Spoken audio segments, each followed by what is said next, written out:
अस्सलाम वालेकुम। अॼु असांजो ही वीडियो ठाहिण जो जेको मक़सदु आहे उहो आहे हिकिड़ी गुज़ारिश करणी आहे असांखे तमामु जेके बि असांजा स्कूलनि जा प्रिंसिपल साहब आहिनि, सीनियर प्रिंसिपल आहिनि, हेड मास्टर आहिनि या जेके प्राइमरी उस्ताद आहिनि, जेके इंचार्ज आहिनि पंहिंजे पंहिंजे स्कूल जा। सिंध गवर्नमेंट हिकिड़ी इंतिहाई शानदार जेको आहे सो बहितरीनु हिकिड़ी पॉलिसी आंदी आहे त जेके भी फंड्स आहिनि उहे लोकली जेके आहिनि जेके भी उस्ताद साहिबान थोरे प्राइमरी उस्ताद भी आहे जेकॾहिं स्कूल जो इंचार्ज आहे त उनखे उहा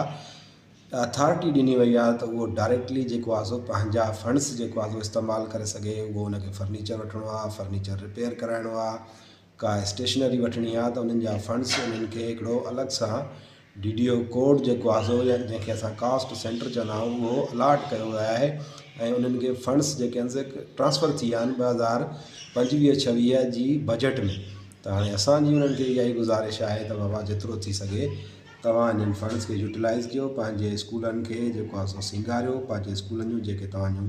ज़रूरतूं आहिनि उन्हनि खे पूरो कयो जीअं वधि में वधि इन्हनि जी फंड्स जी यूटिलाइज़ेशन थी सघे। छो त तव्हां ॾिठो त हाणे जेको आहे असांजो अधु बजट हींअर ख़तमु थी चुका आहे। हीअ इंतिहाई जेको आहे शानदार पॉलिसी आहे सिंध गवर्नमेंट जी, साईं सरदार शाह साहिब जी, जिन जेको आहे छा कयो आहे जो सॼी सिंध जे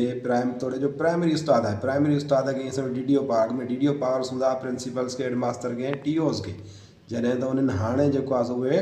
DDO पावर प्राइमरी उस्ताद खे ॾिसिया आहिनि। जेकॾहिं उहो इंचार्ज आहे त कंहिं बि स्कूल जो त उहो डायरेक्टली जेको आहे पंहिंजा फंड इस्तेमालु करे उन्हनि खे इस्तेमालु करे स्कूलनि खे बहितर नमूने सां हलाए सघनि था। इन पॉलिसी में वधि में वधि जेको आहे फ़ाइदो वरितो वञे।